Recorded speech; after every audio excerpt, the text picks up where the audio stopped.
เป็นโซน1คนละ 4.4 2 คน 8.8 วันนั้นเก็บ8 ตืดแหละ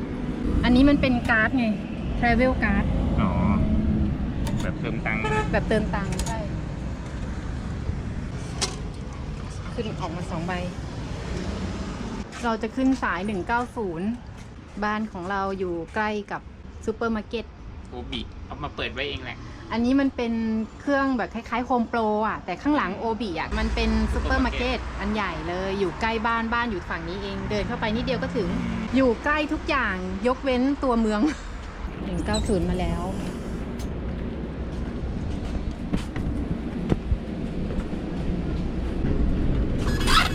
วิมีสีแดงด้วยค่ะอะไรเปล่า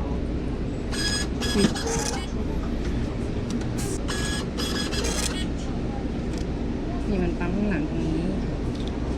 อันนี้มีตู้ด้วยจริงๆเราซื้อ20นาทีก็ได้นะทำไมเราถึงซื้อ75นาทีวะถ้า20นาทีแค่คนละ 3.4 เองแล้วก็แปะบัตรตรงนี้ก็ได้ถึงแล้ว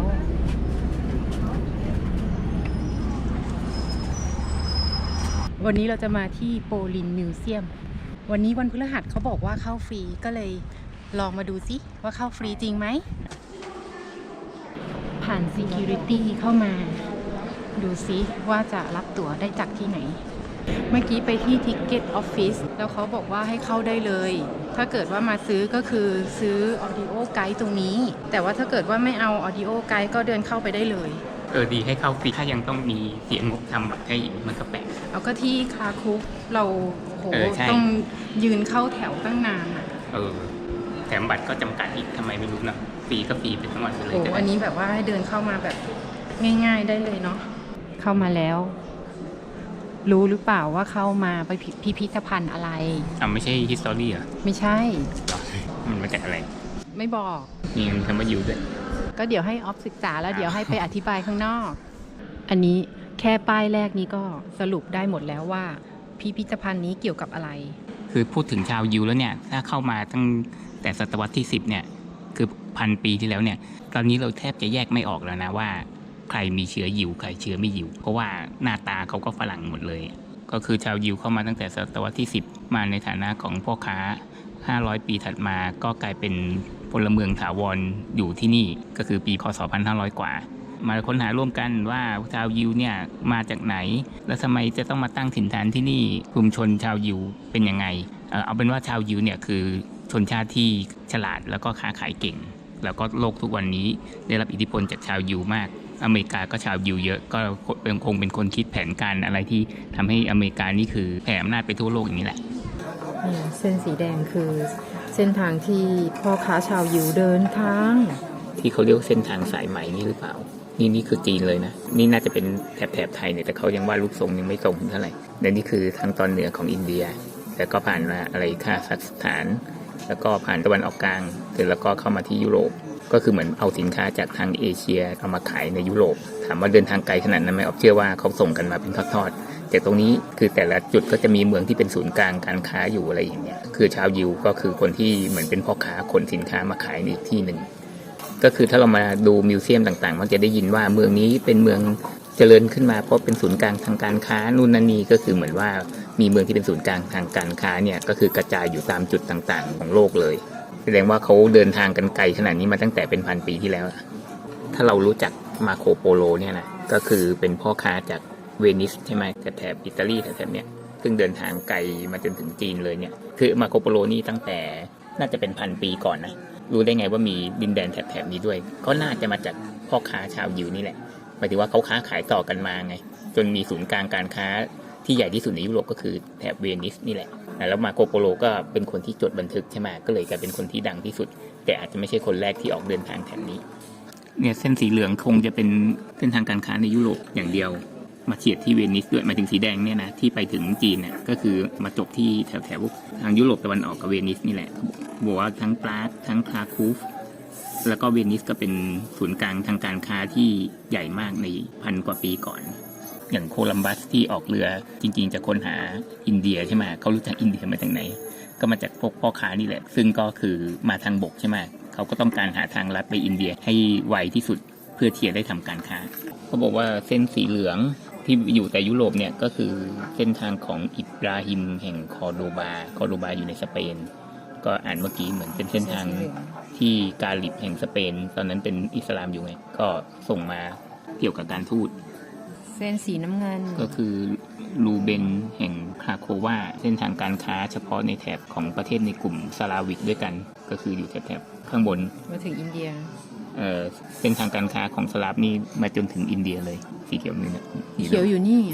อ๋อสีเขียวเล็กๆเขียวเล็กๆก็เฉพาะสลาฟอย่างเดียวสลาฟนี่ใหญ่นะตั้งแต่ยุโรปตะวันออกมาครอบคลุมถึงรัสเซียเลยเป็นเผ่าพันธุ์ที่ใกล้เคียงกันแล้วก็สีแดงที่ตั้งแต่ยุโรปมาจนถึงตะวันออกกลางจนถึงตรงเนี้ยเรียกว่าอะไรไม่รู้อะเสร็จแล้วก็อินเดียตอนเหนือเสร็จแล้วก็จีนก็คือเบนจามินแห่งบาดาดูแดดไปแล้วกันเป็นคนที่เดินทางไกลมากเส้นป่าสีขาวก็คือเป็นเส้นทางค้าทาสแต่ว่าทาสสมัยก่อนเนี่ยไม่ได้หมายความว่าต้องเป็นคนแอฟริกันนะเป็นทหารที่เป็นเฉลยสงครามศตวรรษที่14คราคูฟเมืองหลวงของอาณาจักรของชาวโปลิชมหาวิทยาลัยในคราคูฟสอนเกี่ยวกับอะไรของชาวโปลิชให้กับพวกชาวยิวที่อพยพมาก็คือสรุปว่าในศตวรรษที่15เนี่ยคราคูฟเนี่ยก็กลายเป็นที่พักที่ตั้งถิ่นฐานที่ใหญ่ที่สุดของชุมชนชาวยิวในโปแลนด์ใหญ่ที่สุดตั้ง500คนนี่ไงวาเวลก็คือตรงนี้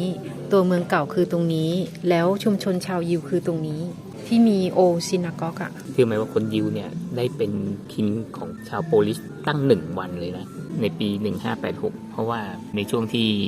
คิงคนก่อนเนี่ยสเตฟานสวรรคตไปเหมือนว่าได้มาสำเร็จราชการแทนอยู่วันหนึ่งคงจะเป็นข้าราชการช่วงนั้นแหละ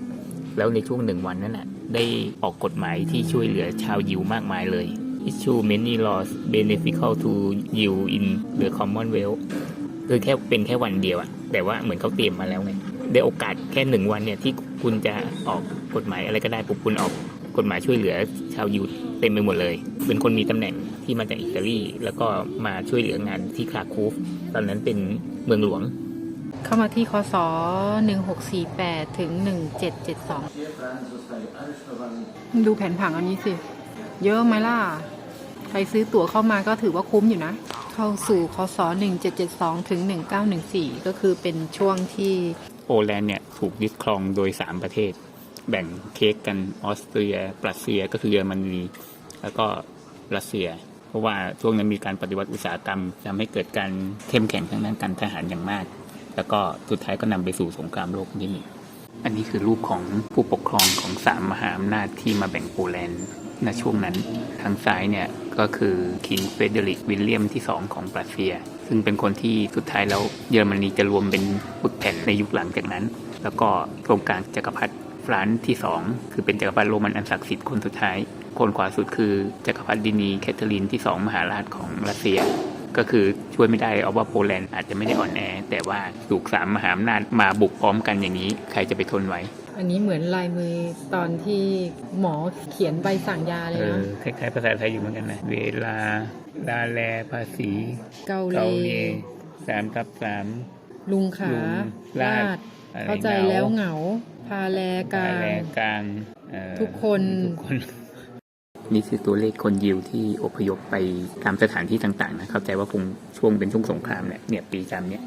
คศเนี่ยแหละไปอเมริกาเยอะที่สุด2ล้านคนถัดมาก็คืออาร์เจนตินาและประเทศในอเมริกาใต้อื่นๆแค่100,000 กว่าคนแล้วก็แคนาดา100,000 คนแล้วก็ปาเลสไตน์เซาท์แอฟริกาแล้วก็อื่นๆที่เราก็เลยนึกขึ้นได้ว่ามันเกี่ยวกับดวงล้วนๆเลยนะว่าอพยพไปไหนเนี่ยก็นึกถึงรุ่นอากงอาม่าที่อพยพเนี่ยบางคนก็อพยพไปฮ่องกงบางคนก็อพยพไปอเมริกาบางคนก็มาไทยอะไรอย่างเงี้ยเหมือนแล้วแต่ดวงเลยถึงขั้นต้องมานั่งเบรกก่อนยังดูไม่จบนะมันเยอะมากหิวเมื่อยเข้าฟรีนะเนี่ยวันนี้เฉพาะวันพฤหัสเข้าฟรี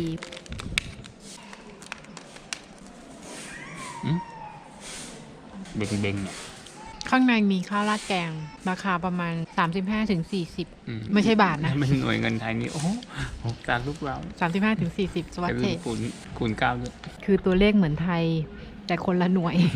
พิพิธภัณฑ์เนี้ยก็เกี่ยวกับชาวยิวล้วนๆเลยนะที่ทำให้อ๊อฟเนี่ยปฏิปต่อเรื่องราวบางอย่างได้ก็คือส่วนใหญ่มันเป็นข้อมูลจากตัวอ๊อฟเองผสมกับที่มาดูอันนี้นะก็คือ ถ้าเราพูดถึงชาวยิวแล้วเนี่ยหลายคนคงพอได้ยินชื่อมาบ้างยิวก็มาจากศาสนายูดาห์ซึ่งเป็นศาสนาที่เก่าแก่มาก่อนศาสนาคริสต์นานมากแล้วซึ่งไม่แน่ใจว่าพุทธกับยิวเนี่ยอันไหนกับยูดาห์เนี่ยอันไหนเก่าแก่กว่ากันนะซึ่งบังเอิญว่าศาสนาทั้งคริสต์และก็อิสลามเนี่ยมีโครงสร้างความเชื่อที่ใกล้เคียงกับศาสนายูดาห์แต่ทีนี้ว่าที่เขาเรียกว่าชาวยิวทั้งที่มีการอพยพเข้ามาที่ยุโรปตั้งนานแล้วก็ยังเป็นชาวยิวอยู่เนี่ยเป็นเพราะว่ามีความเชื่อทางศาสนาที่ต่างกันแล้วก็ชาวยิวเขาก็ยังคงยึดถือศาสนาของเขาอยู่ใช่ไหมคือชาวยิวเนี่ยมีความสำคัญยังไงเพราะว่าคนที่มีชื่อเสียงที่เราเห็นที่เรารู้จักหลายๆคนเนี่ยก็มีเชื้อยิวนะอย่างเช่นคนที่เล่นเป็นไอออนแมนเนี่ยก็ยิวนะหรือว่าจอร์จโซลอสจำได้ไหมต้มยำกุ้งอ่ะวิกฤตต้มยำกุ้งต้นกำเนิดมาจากคนนี้นะก็เป็นเชื้อสายยิวนะเราก็เชื่อว่าคนที่เป็นวงการอยู่เบื้องหลังความเจริญของอเมริกาตอนนี้หลายๆคนก็เป็นเชื้อสายยิวนะสตีฟจ็อบส์ก็ยิวนะถ้าเขาไม่บอกเนี่ยเราก็ไม่รู้นะเพราะว่าเขาอยู่ฝั่งลากกับฝรั่งยุโรปหรืออเมริกามานานแล้วอะใช่ไหมแต่ว่าทำไมยังเป็นยิวอยู่อะพอเรื่องศาสนาที่ต่างกันเนี่ยมันทำให้เป็นต้นกำเนิดของคือยิวเนี่ยเดิมเขาก็ไม่ได้มีประเทศอยู่นะปัจจุบันเขามีเป็นอิสราเอลก็จริงแต่ว่าก็มีปัญหาอยู่เรื่อยใช่ไหมดั้งเดิมเนี่ยเขาก็จะอยู่ที่เยรูซาเล็มก็คือเป็นต้นกำเนิดของหลายศาสนามากปรากฏว่าโดนไล่ที่ไอประวัติเก่าๆเนี่ยจำไม่ค่อยได้เขาก็อพยพไปที่อียิปต์แล้วปรากฏว่าฟาโรห์ชื่อรามเสสที่2เนี่ยก็ขับไล่ถ้าเกิดเคยได้ยินชื่อโมเสสเนี่ยก็คือเนี่ยแหละเป็นผู้นำของชาวยิวที่เขาหนีกองทหารอียิปต์มาเสร็จแล้วก็จะข้ามทะเลปรากฏว่าโมเสสนี่เหมือนมีอิทธิฤทธิ์ทำให้น้ำแยกออกเป็น2ส่วนชาวยิวก็หนีไปได้แล้วทหารที่ตามมาเนี่ยโมเสสก็ให้น้ำกลับมาเป็นเหมือนเดิมปุ๊บท่วมทหารอียิปต์ตายหมดเลยก็คืออพยพมาฝั่งตรงกันข้ามก็คือที่เยรูซาเล็มนั่นแหละทีนี้ว่ายุคถัดมาก็เป็นยุคของโรมันซึ่งชาวยิวเนี่ยก็มีปัญหากับโรมันก็โดนโรมันยึดครองนี่แหละเป็นต้นกำเนิดของการอพยพของชาวยิวที่ทำไมถึงไปอยู่ซะทั่วส่วนใหญ่จะอยู่ประเทศฝรั่งนะเพราะเขาก็ใกล้เคียงกันใช่ไหมเยรูซาเล็มอยู่ไหนก็นึกถึงตะวันออกกลางอยู่ทางตอนเหนือของตะวันออกกลางหน่อยนึงตะวันออกกลางก็มีอิรักอิหร่านซาอุอะไรประมาณเนี้ยแล้วทีนี้พอช่วง 2,000 ปีที่แล้วเขาขัดแย้งกับโรมันโดนโรมันยึดครองปุ๊บแล้วก็แน่นอนว่าเขายังยึดถือศาสนายิวอยู่ซึ่งโรมันตอนนั้นเริ่มจะนับถือศาสนาคริสต์แล้วกลายเป็นว่าศาสนาที่มีต้นกำเนิดใกล้เคียงกันแต่ว่าคริสต์เขาก็ยึดถือศาสดาของเขาใช่ไหมซึ่งเขาเชื่อว่าศาสดาของเขาเนี่ยคือคนนี้พระเจ้าต้องเป็นคนนี้แต่ว่ายิวบอกไม่ใช่คือประมาณนี้แหละที่มันขัดแย้งกันแหละทีนี้คือชาวยิวก็อยู่ที่ประเทศตัวเองไม่ได้แล้วพอโดนโรมันยึดครองก็เลยเริ่มอพยพแล้วก็นึกถึงยุโรปเนี่ยเยรูซาเล็มเนี่ยอยู่ใกล้ๆยุโรปตะวันออกใช่ไหมอยู่ใกล้ๆตุรกีด้วยใช่ไหมนั่นคือเส้นทางอพยพของคนยิวอพยพจากเยรูซาเล็มขึ้นเหนือขึ้นมาเรื่อยแล้วก็ศูนย์กลางของชาวยิวในยุโรปตะวันออกเนี่ยก็คือปรากประเทศเช็กรีพับลิกเนี่ยแล้วก็คราคูฟที่โปแลนด์กลายเป็นว่าชาวยิวได้ตั้งรกรากตั้งถิ่นฐานอย่างมั่นคงที่นี่แต่ว่าถึงนะเขาไม่ได้อยู่ในสถานะที่แบบเหมือนประชาชนของเมืองนั้นน่ะเขาได้มาอยู่เพราะว่าเห็นในรูปหนึ่งบอกว่าเขาเสนอว่าเขาจะทำงานให้เขาจะจ่ายภาษีจ่ายสวยจ่ายอะไรพวกเนี้ยให้กับกษัตริย์ตลอดเขาจะให้เยอะด้วยคือเขาก็ค่อยๆขยับไงตั้งรกรากมาเรื่อยๆแล้วก็ค่อยๆกระจายกันไปไงจนกระทั่งแพร่ไปทั่วยุโรปเนี่ยแต่ที่อย่างที่บอกเช็กกับโปแลนด์เนี่ยมีชาวยิวอยู่เยอะที่สุดจนกระทั่งมีชุมชนชาวยิวขนาดใหญ่เลยที่เช็กรีพับลิกถ้าใครไปปรากเนี่ยก็จะเห็นว่ามีจิววิชคอเทียด้วยที่นั่นใหญ่สุดนั่นแหละก็คือเขาไม่ได้อยู่ในฐานะพลเมืองเขาอยู่ในฐานะเหมือนชนชั้น2ซึ่งจะประกอบอาชีพได้แค่ไม่กี่อย่างซึ่งนึกถึงนะชาวจีนที่เคยอพยพมาช่วงรุ่นอากงอาม่าแล้วนั่นแหละก็สถานะคล้ายๆกันทำได้แค่แบกหามขายของแล้วถ้าเป็นพูดถึงปัจจุบันคนไทยที่ไปเป็นอิมมิเกรนต์ส่วนใหญ่จะเป็นอเมริกาหรือออสเตรเลียก็คล้ายๆกันแต่ยุคนี้ดีหน่อยที่ไม่ได้มีการเหยียดเชื้อชาติอะไรมากเท่าเมื่อก่อนก็คือสรุปว่าชาวยิวเนี่ยทำได้แค่อะไรเป็นพ่อค้าเป็นหมอรับราชการไม่ได้เป็นทหารไม่ได้ผู้หญิงต้องอยู่บ้านเลี้ยงลูกอะไรประมาณนั้นน่ะก็คือเราไปไม่ใช่เรา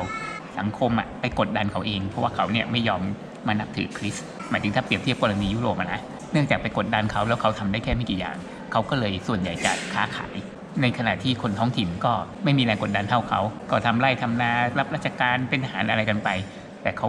จำเป็นต้องเน้นค้าขาย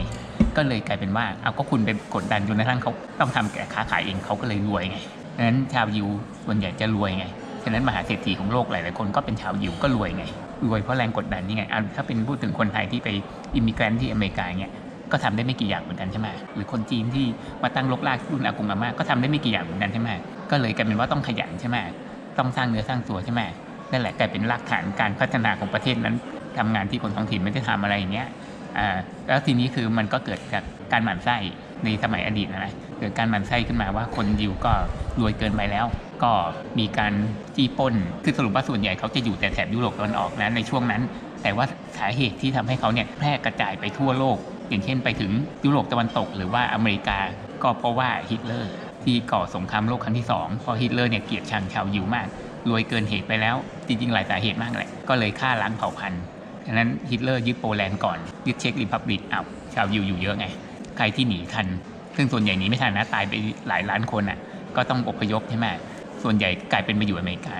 ก็กลายเป็นว่าอเมริกาได้ชาวยิวไปเยอะก็เพราะแบบนั้นก็แน่นอนชาวยิวหลายร้อยปีคนค้าขายเก่งก็ทำให้ความเจริญเกิดขึ้นกับอเมริกานี่ไงกลายเป็นว่าการกระทำของฮิตเลอร์กลายเป็นไปสร้างฐานะให้อเมริกาสร้างงั้นสรุปว่าความสำคัญของยิวเท่าที่ออฟคิดก็คือเป็นชนชาติที่ฉลาดเคยได้ยินไหมหลบเลี่ยงแบบถูกกฎหมายเลี่ยงภาษีแบบถูกกฎหมายก็กลยุทธ์นี้ก็มาจากชาวยิวเคยอ่านหนังสือไงคนที่ไม่ฉลาดก็คือเอาของเข้าประเทศแบบที่แอบซ่อนแล้วก็ตรวจเจอก็โดนค่าปรับแพงแต่ว่าของยิวนี่คือเขาเลี่ยงภาษีแบบถูกกฎหมายก็คือว่ามาช่องทางที่ไม่ได้หลบเลี่ยงแต่ว่ามันเป็นทำในสิ่งที่กฎหมายไม่ได้เขียนเอาไว้แล้วก็ปรากฏว่าเขาก็ไม่ได้ต้องจ่ายอะไรไงแค่บอกว่าความฉลาดของชาวยิวส่วนหนึ่งก็คือตรงนี้เอาเป็นว่าคนรวยที่สุดในโลกอันดับต้นๆเชื้อยิวหมดเลยอีกอันนึงนึกเอาละอย่างสมมุติว่าคน2คนเดินมาด้วยกันคนหนึ่งยิวคนหนึ่งฝรั่งแล้วเห็นเงินตกไม่ได้บอกว่าฝรั่งไม่ฉลาดหรืออะไรนะหมายถึงว่าคนฝรั่งก็จะมองข้ามไปส่วนยิวก็เก็บเสร็จแล้วก็เหมือนกับว่าเอาไปทำอะไรต่อไปทำทุนต่อเอาไปทำทุนต่อไปอะไรต่อยอดอะไรอีกสารพัดเลยอะไรอย่างเงี้ยอันนี้ต้องบอกก่อนมันแล้วแต่คนนะก็แค่อ่านหนังสืออันนั้นมาเลยรู้สึกว่านี่มันเป็นชนชาติที่ฉลาดแต่แค่ว่าโชคร้ายที่อยู่ในวงล้อมคิดดูนะอิสราเอลเนี่ยอยู่ในวงล้อมอะไรทางขวาตอนแรกก็เป็นเปอร์เซียสมัยหลายพันปีก่อนถัดมาก็อิสลามตัวเองนับถือยูไดใช่ไหมไอ้ข้างล่างก็อียิปต์โดนขับไล่กันมาไอ้ทางขวาก็คริสต์แล้วก็มีการลบพุ่งกันก็เลยกลายเป็นว่าสมัยก่อนไม่มีประเทศจะอยู่ต้องอพยพอาจจะเป็นตัวกระตุ้นก็ได้ทำให้ชาวยิวก็คือกลายเป็นชนชาติที่เน้นการค้าขายเพื่อเอาตัวรอดอะไรอย่างเงี้ยเข้าสู่ถนนแห่งชาวยิวคือนี่เขาบอกปี 1918 ถึง 1939 เป็นช่วงหลังสิ้นสุดสงครามโลกครั้งที่1เพราะว่ามหาอำนาจที่เคยยึดครองโปแลนด์ช่วงนั้นแพ้ไปเกือบหมดก็คือรัสเซียแพ้ออสเตรียแพ้ฉะนั้นต้องปล่อยดินแดนโปแลนด์ที่ตัวเองยึดครองให้กลับเป็นเหมือนเดิมส่วนรัสเซียชนะก็จริงแต่ไม่รู้เหมือนกัน คือได้เป็นอิสรภาพเพราะว่าคนที่เคยยึดครองเนี่ยเป็นผู้แพ้สงครามโลกแล้วก็เป็นยุคพัฒนาอุตสาหกรรมมีเกิดเศรษฐีชาวยิวขึ้นมามากมายในช่วงเวลานั้นจนถึงปี 1939 ก็เริ่มต้นสงครามโลกครั้งที่2ซึ่งโปแลนด์ถูกฮิตเลอร์ยึดครองอีกครั้งหนึ่งก็พอโปแลนด์ได้เป็นอิสรภาพในปี 1918 เนี่ยโปแลนด์ก็เป็นบ้านที่ใหญ่ที่สุดของชาวยิวเพราะมีคนอาศัยอยู่ถึง 3,500,000 คนก็เดาเอาว่าไม่แปลกที่ฮิตเลอร์จะบุกโปแลนด์ก่อนเพราะว่าเกลียดชังชาวยิวมากแล้วนี่มีชาวยิวอยู่ที่โปแลนด์เยอะที่สุดถ้าเราอยากรู้ว่าชาวยิวหน้าตาประมาณไหนกันเนี่ยหน้าตาประมาณเนี่ยอย่างแบบนี้นี่ถ้าไม่บอกนี่ไม่รู้นะว่าเป็นชาวยิวเนี่ยแบบนี้คือแทบจะกลมกลืนกันแหละจริงๆเราว่านะพวกเราเนี่ยจะต้องขอบคุณชาวยิวเพราะว่าทุกวันนี้ที่ทุกคนในโลกเนี่ยมีสิทธิเสรีภาพเท่าเทียมกันนี่เราไม่ได้พูดถึงว่าระบอบประชาธิปไตยอะไรหรือเปล่านะเอาแค่สิทธิเสรีภาพนะมันมาจากการเริ่มต้นที่ว่าหลังสงครามโลกครั้งที่1เนี่ยที่โปแลนด์ได้เป็นอิสรภาพใช่ไหมคือโปแลนด์พอได้อิสรภาพพวกชาวยิวในโปแลนด์เนี่ยขอเรียกร้องว่าเป็นเชื้อชาติไหนเผ่าไหนอะไรก็ตามที่อยู่ในโปแลนด์ทั้งหมดเนี่ยจะต้องได้มีสิทธิเสรีภาพเท่าเทียมกันภายใต้กฎหมายเดียวกันก็หมายความว่าเป็นการเรียกร้องให้ทุกคนเท่าเทียมกันไม่ว่าจะเป็นชาติศาสนาไหนก็แล้วแต่เนี่ยนั่นคือ100 ปีที่แล้วถ้าเราจำกันได้หลังสงครามโลกครั้งที่2ก็มีการเรียกร้องกันในอเมริกาการเรียกร้องสิทธิของชนสีผิวหรือว่าผู้หญิงหรือเชื้อชาติไหนในอเมริกาให้เท่าเทียมกันคือหลาย10 ปีต่อมานั่นแหละที่มีการเรียกร้องให้กับคนอีกสารพัดกลุ่มแล้วก็สุดท้ายแล้วโลกนี้ก็เลยกลายเป็นว่าทุกคนมีสิทธิเสรีภาพด้วยกันทุกคนเดาเอาว่าการจุดประกายเนี่ยมาจากชาวยิวจริงๆเรียกร้องให้กับกลุ่มตัวเองนั่นแหละแต่ว่าคนอื่นก็ต้องการด้วยเหมือนกันเป็นห้องเต้นรำเอาไว้ซ้อมเต้นเดินตามนี้ไป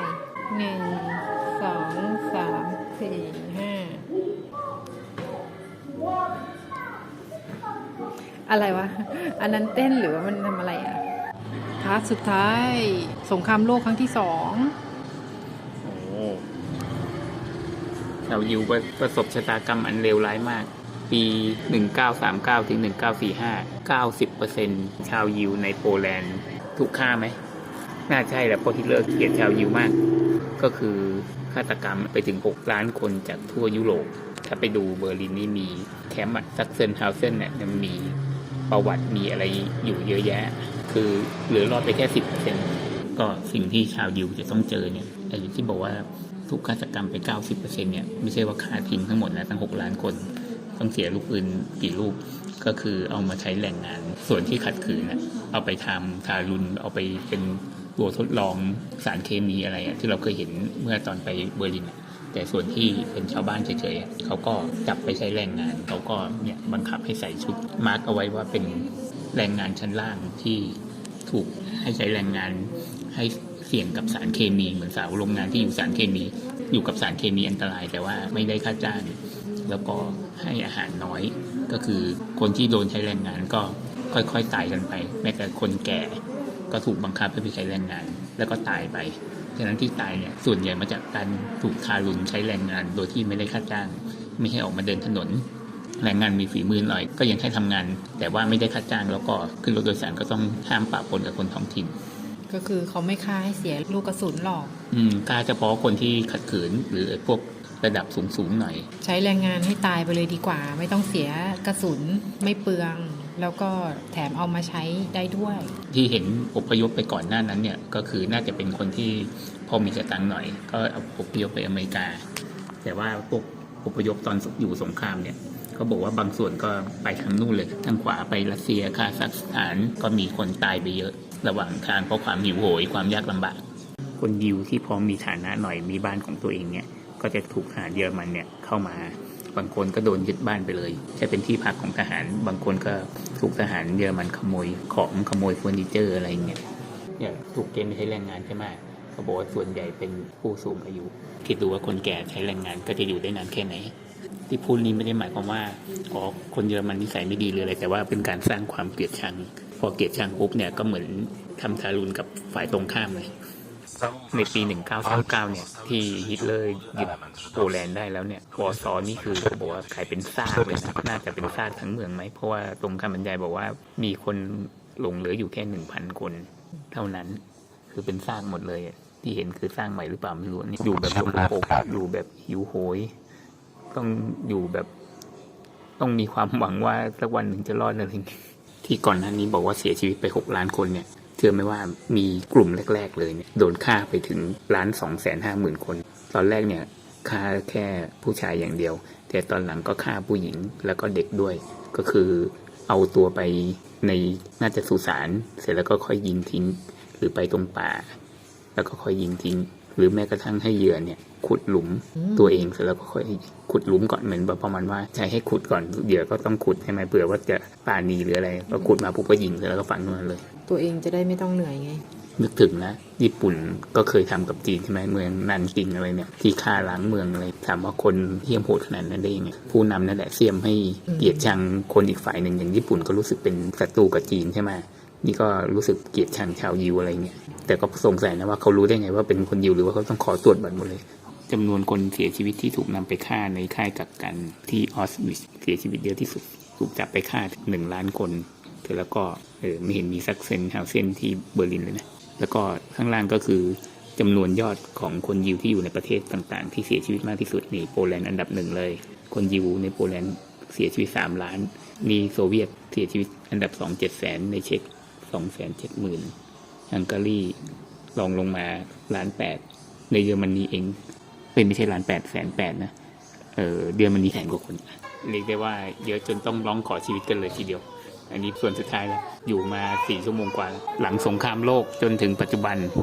หลังสงครามโลกเหลือชาวยิวอยู่ในโปแลนด์แค่ 350,000 คนจากเดิมมีตั้งเท่าไหร่ไม่รู้หลายล้านคนมากก็ต้องตัดสินใจครั้งใหญ่ว่าจะยังอยู่ต่อไปหรือจะออกไปที่อื่นเพราะว่ามันก็คือสถานที่ที่โหดร้ายใช่ไหมที่หมายถึงว่า โบแลนด์ไม่ได้โหดร้ายแต่ว่ามันมีอดีตที่ไม่ดีอ่ะ ตอนนี้เป็นเวลา4 โมงครึ่งเราเข้ามาตอนประมาณ11 โมงครึ่ง 5 ชั่วโมงเลยที่เราอยู่ทำอะไรกันนักขนาด เรา นี้ ทำอะไรอ่ะ ได้เนื้อหานิดเดียวเอาอย่างก็เมื่อกี้ก็พูดถึงชาวยิวในอดีตไป ก็ออฟคิดว่าทุกวันเนี่ยโลกนี้ต้องขอบคุณไม่ใช่เฉพาะชาวยิวนะคนที่เสียสละในช่วงสงครามโลกครั้งที่1และ2คือคนที่เสียชีวิต เพราะว่าโลกทุกวันนี้เปลี่ยนแปลงไปได้ขนาดนี้เนี่ยคือมันเป็นเพราะว่ามนุษย์มีบทเรียนไงอย่างพวกเรานี้ได้มาเดินทางต่างประเทศแบบเนี้ยก็เพราะว่าโลกมันเปลี่ยนแปลงไปถูกไหมฉะนั้นต้องขอบคุณการเปลี่ยนแปลงตรงนี้ก็สำหรับที่มิวเซียมเนี่ยตอนแรกที่เห็นตึกอยู่ไกลๆนะนึกว่าห้างคือเหมือนเขาเอาห้างทั้งห้างเนี่ยมาทำเป็นมิวเซียมให้เราดูเส้นทางเนี่ยเดินวกวนมากเลยแล้วก็ใหญ่มากด้วยฉะนั้นใครจะมาก็ต้องเตรียมเวลาไว้แหละก็คือเนื้อหาไม่ค่อยได้อะไรหรอกแต่ได้การจัดแต่งตกแต่งของเขานั่นแหละถือว่าดีวงเล็บพวกเราได้มาตอนวันที่ฟรีนะแต่ก็พอจะเอาเนื้อหามาฝากเพื่อนๆได้บ้างเป็นมิวเซียมที่เนื้อหาดีมากๆแต่ว่าพวกเราอาจจะสกัดออกมาได้น้อยเองแต่ว่าเอาว่ามันก็ถ้าเป็นคนท้องถิ่นอ่ะเขาจะอินมากกว่าเพราะส่วนใหญ่เป็นเนื้อหาปลีกย่อยยิบๆย่อยๆอะไรอย่างเงี้ยถ้ามีเวลามาก็จะดีมาก เราเข้าไปทั้งหมดประมาณ5 ชั่วโมงได้ 5 ชั่วโมงเพราะเขาตกแต่งยิบย่อยอะไรแบบว่าเยอะแยะมากมายเลยบางทีมันเป็นเขาวงกฏด้วยนะหาทางออกไม่ได้ก็ถือว่าชาวยิวนี่ก็เป็นส่วนหนึ่งของการเปลี่ยนแปลงของโลกนี้นะถ้าไม่ได้มีเรื่องนี้ไม่รู้โลกนี้จะเป็นไงคือตอนท้ายอ่ะอ๊อฟยังแปลกใจหลังสงครามโลกครั้งที่2เนี่ยจริงๆต้องต่อด้วยสงครามเย็นก็คือพวกโซเวียตแต่ไม่มีพูดถึงอาจจะว่าไม่ได้เป็นวิบากกรรมของชาวยิวแล้วเพราะเขาโดนไปแล้วไงอยู่ในโปแลนด์ตั้งน่าจะ4 ล้านกว่าคนอะไรเงี้ยสุดท้ายเหลือแค่300,000 กว่าคนเอง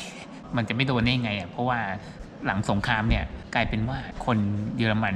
ต้องมารับกรรมวงเล็บคนเยอรมันที่ไม่ได้เป็นคนก่อสงครามนะเพราะว่าเยอรมันถูกแบ่งเค้กใช่ไหมตะวันตกตะวันออกแล้วก็ทางตะวันออกเนี่ยก็มีการสร้างกำแพงเบอร์ลินอะไรพวกนี้แล้วก็คนเยอรมันที่ไม่รู้อิโหนอิเหน่อะไรไม่ได้เป็นคนมายิงคนอื่นเขาอ่ะก็ต้องถูกอยู่ภายใต้การปกครองของโซเวียตแล้วก็ที่เราเคยไปค่ายกักกันตอนไปเบอร์ลินเนี่ยก็มีคนพยายามจะหนีออกมาแล้วก็โดนยิงโซเวียตยิงคือตัวเองก็ต้องเผชิญชะตากรรมหลังจากนั้นแล้วทีนี้ก็สงสัยว่าแล้วโปแลนด์จะไม่โดนได้ไงเพราะว่าโปแลนด์นี่อยู่ใกล้โซเวียตมากกว่าแต่ที่นี่เขาไม่ได้พูดถึงคือสรุปว่าโปแลนด์นี่คือวิบากกรรมมาตั้งแต่ปี 1700 กว่าจนถึงหลังสงครามโลกก็น่าจะโดนปกครองด้วยโซเวียตต่ออีกคือสรุปว่าถ้าเราคิดว่าเราโชคร้ายเนี่ยนะมีประเทศที่โชคร้ายกว่าเพราะว่า300 กว่าปีเนี่ยโดนอะไรก็ไม่รู้สารพัดจนกว่าจะสงบสุขได้อย่างทุกวันเนี่ยคือทั้งโดนแบ่งเค้กแยกประเทศกลับมาเป็นอิสรภาพได้แค่ไม่กี่10 ปีก็ต้องโดนแบ่งเค้กอีก2 รอบจนกระทั่งมาจนถึงทุกวันนี้เลยอ่ะก็คือทุกวันนี้เขาเจริญเขาโอเคอะไรต่างๆเพราะเขาผ่านอะไรมาเยอะไงก็ไม่ได้บอกว่าจะให้ยอมรับสภาพประเทศเรานะไม่ได้บอกให้ยอมนะเพียงแต่ว่าอย่างการเมืองที่นะตอนช่วงที่พูดเนี่ยมันเป็นอะไรที่ต้องรอการเปลี่ยนแปลงอ่ะตอนเดือนพฤษภาปี 2023 เนี่ยมันเหมือนกับว่าอีกแค่นิดเดียวเท่านั้นอีกแค่นิดเดียวจะเปลี่ยนได้กลิ่นความเจริญจะมาแล้วปรากฏว่าความสุขอยู่แค่2 เดือนก็หายไปเพราะว่าจริงๆมันยังไม่ถึงเวลาที่สมควรมันต้องรอเมื่อไหร่ไม่รู้แต่ว่าเราก็ต้องช่วยกันเดินหน้าต่อไปมีประเทศที่รอมานานกว่า